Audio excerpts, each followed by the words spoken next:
Images coming in right now from Paris where those masked gunmen opening fire at a satirical magazine, killing at least 11 people. The president of France calling it an act of terrorism. And ABC's Terry Moran is in London and has the latest for us. Good morning, Terry. Good morning, Robin. It's been called the worst terrorist attack in Europe in years, and it has shocked France to the core. Just after noon, Paris time, two masked gunmen, heavily armed, apparently well-trained, arrived at the offices of Charlie Hebdo, a long-term satirical magazine that has mocked Islam and other religions.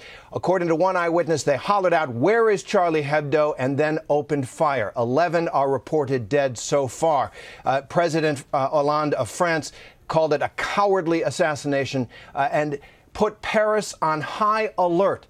In particular, all news outlets, especially newspapers, are receiving the highest level of protection, a sign of just what an attack on liberty this represents. And in fact, President Hollande saying, "We are targeted because we are a country of freedom." This is an attack. This is a magazine that had been attacked before. This magazine published some of those infamous cartoons of the Prophet Muhammad, you might remember. And so this is a long-term struggle in France, in Europe, and throughout the world. But right now, the death toll stands at 11, and the gunmen are on the loose. Some of those cartoons just recently are right there.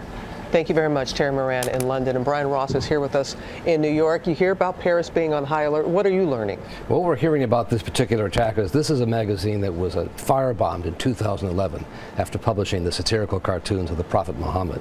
In the attack this morning, what experts are telling us so far is what they see is not lone wolf, but highly planned. At least two gunmen with what appears to be automatic weapons based on audio of the gunfire, the rapid fire, indicates automatic weapons, which are highly unusual in France.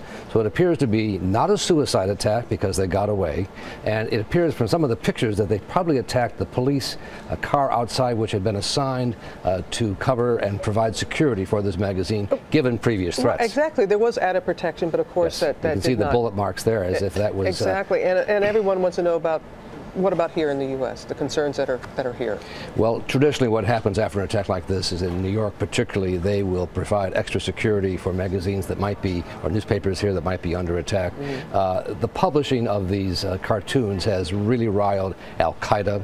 They've called for attacks again and again, both on this publication and also a publication in Denmark that's been regularly plotted against by Al-Qaeda. So because of Charlie Hebdo's history, we don't know if this is Al-Qaeda, they've called for the attacks, or ISIS, which has also come in for some mocking by this magazine as well. Absolutely, and it's, you know, it's not clear, and from the point of view of the French, does it really matter other than trying to find out who was responsible. But clearly, as the president of France has called it, this is a terror attack, and appears from early indications to be a well-planned, thought-out. They did intend to get away. They didn't go in with suicide vests, but they shot up the place and then fled. And they are on the loose still. They're on the loose now, and that's the great reason for the high terror alert in Paris, and that will likely be extended throughout France.